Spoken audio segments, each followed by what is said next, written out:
Ateez, Sserafim, and The Rose. All of them performed at Coachella last weekend, and what a weekend it was for them. Hi, this is Kpop World, and welcome to my channel. Now, the big question on everyone's mind is, are Sserafim's vocals really that bad? Before we get into that, we have to talk about Ateez. Now, they took the stage wearing Valentino, and they started their performance with Say My Name. Now, this is the biggest performance that Ateez have ever put on. They've never done anything as big as Coachella, but obviously they killed it. Their stage presence, as always, is amazing. Their crowd work was incredible. The crowd was hyped throughout, and their vocals were super stable, which is saying a lot because the songs that they performed were very high intensity songs in their discography. Songs like Say My Name, Hala Hala, Gorilla, Crazy Form, Rocky, The Real, Hybe, Django, Bouncy, and Wonderland. And to end with Wonderland is actually so huge because Jungho has a really, really high note in the song. And to end with that after they just did that whole performance is actually crazy. And they did it well. Jungho hit the note. I mean, he's going viral for that high note. And not just that one, but a bunch of other high notes because vocally, the group as a whole were very, very stable and they sounded really good.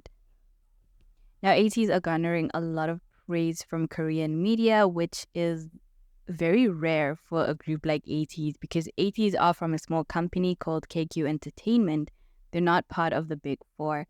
And they usually don't get a lot of attention from Korean media. They just get ignored a lot. A lot of their fans, a lot of their popularity is overseas in Europe and America. And now they're gaining attention from the Korean media for incorporating Korean traditional culture into their set and into their performances, which if you know Ateez and if you've seen them perform, this isn't a new thing for them. They always do this. They always show off their culture. They love their culture. Now, the big things that they incorporated into their set for Coachella was they had LED visuals featuring the mother of pearl patterns. They had a lion dance incorporated into their set. When they performed The Real, they had flags displaying the four guardian deities, which are the blue dragon, the white tiger, the red phoenix, and the black tortoise. And this is a really huge thing because it's different for a group to go overseas and really show off Korean culture. It's not seen a lot in K-pop. A lot of the times when they travel overseas, they try to accommodate an overseas audience, but obviously Ateez stay true to themselves and they always give Korean culture. They try to show it off anytime they can. Now with Ateez performance, there were only two things that went wrong, and those two things were the camera work was really so bad. The camera work was terrible. Now I think it's because Ateez are such a performative group. They just fill the stage, and I think the camera person was not ready for that, but it really was so bad. Fingers crossed, week 2, they get that fixed. And the second thing was the wind. When Jungho was waving the flag during The Real, the wind just wrapped the flag around the pole and it just would not wave the way it was supposed to. But we got really good moments out of it, so I guess everyone's okay. Other than that, Ateez did an incredible job and they stunned the locals and everyone that was there. They're garnering a lot of praise from the media. I can't wait to see what they bring to the stage tomorrow. Now we have to talk about The Rose because I really did not know much about this band before Coachella. Now they're an indie rock band from Korea. They stepped out in very beautifully embellished outfits. Everyone looked really good. Their stage presence was amazing. Their crowd work is incredible. And just the scenery when they were performing was just so beautiful. It was incredible. It just felt like they were meant to be on that stage. And I'm glad that they had fun. They seemed to have fun. Woo-sung, the lead singer, mentioned that at their first show, they had about 20 people show up, and half of them were their friends. And now they're performing on a Coachella stage, and that's a huge thing for them. Now, my favorite songs from the performance, because I really did not know much about them, were Come Back to Me, Red, and Lifeline. Those 3 songs I just thought were so beautiful. All of their songs that they performed are really well written, very well produced, and the way they performed them was just perfect. I think the Rose is the kind of group or the kind of band that should be on a Coachella stage, and I'm glad they got the opportunity to do that.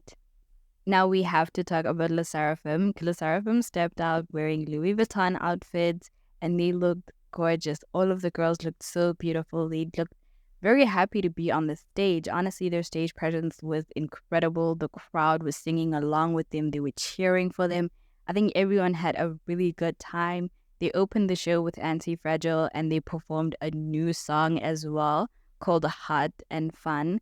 And they did an amazing job. Their stage presence, honestly, is one of the best in K-pop. Le Sserafim obviously are fourth-gen giants, and during Unforgiven, they were joined by Nile Rodgers. Obviously, Nile Rodgers has featured on the song. Unfortunately, of course, the big story with Le Sserafim at Coachella was their vocals. Was it good? Was it bad? For me personally, it was both good and bad. Just because vocally, I think they did make a lot of mistakes. Obviously, they have like a high intensity choreography and they were dancing throughout the night. So obviously, their voices are going to crack and they are going to run out of breath for a few of the parts. So Le Sserafim are receiving a lot of hate online and a lot of criticism for how they performed vocally. Now, I watched their performance live when it was playing on Saturday, and then I rewatched it again from a fan cam. And I gotta say, from the fan cam, their vocals aren't that bad, but from the live, it was really bad. So I don't know how that works. I don't know where the disconnect is. But I think the hate that they're receiving online is entirely more than they deserve. I think constructive criticism is okay, but the bullying and the hate that they're getting is way more than constructive criticism. Now, I think what the problem is, Le Sserafim are basically not strangers to vocal controversies. This is probably the third time they've had a vocal controversy kind of problem, where the first time it was during Unforgiven, the second time Easy, and now obviously with Coachella. Now, obviously, with Easy, it was really bad. And when the whole thing with Coachella came up, they were being put under a microscope because everybody wanted to see if they would mess it up or if they would have improved by then. And I have to say, Sakura did improve a little bit. It wasn't great, but it's a lot better than what she gave for her encore stage for Easy. With that being said, I think a lot of their mistakes are going viral, and that's why people think their performance was so bad. A lot of their more bad moments are going more viral than a lot of their good moments. I think essentially it all comes down to Hybe and how they've treated the situation, because we've known from before Coachella that Le Sserafim have vocal problems. And we already know that all of their choreographies are very high intensity and do require a lot of stamina. So the real question is, why is Hybe not putting resources into the girls to help them perform at a higher level? So Hybe already knew that the girls were getting hate for their lack in vocal ability or vocal stability, and they still chose not to give the girls the resources they needed. Or they gave them the resources they needed. It just wasn't enough time from the Easy Encore to their Coachella performances to get the results that I think everybody was expecting. Now, with that being said, obviously now the timing of all of these vocal controversies is really, really, I think, bad, because not only do Le Sserafim have vocal controversies, but Hybe's new girl group, It, also has a lot of vocal controversies. So now it's starting to look like Hybe doesn't care about vocals and all they care about is visuals and performance. I personally think the fans who are constantly defending Le Sserafim and aren't honest about Le Sserafim's vocal ability, not just them, but obviously other Hybe groups as well, they make the situation worse. I think it's time to call out Hybe for their groups not being vocally stable or not being vocally at the level that they should be. I think the more the fans defend Hybe and Hybe groups, the more Hybe sees that fans don't care about their vocal abilities. They just care that they give a good performance.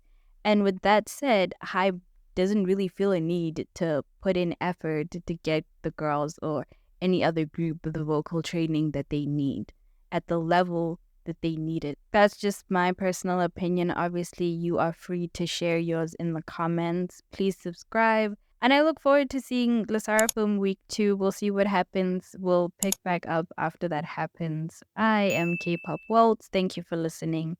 Goodbye.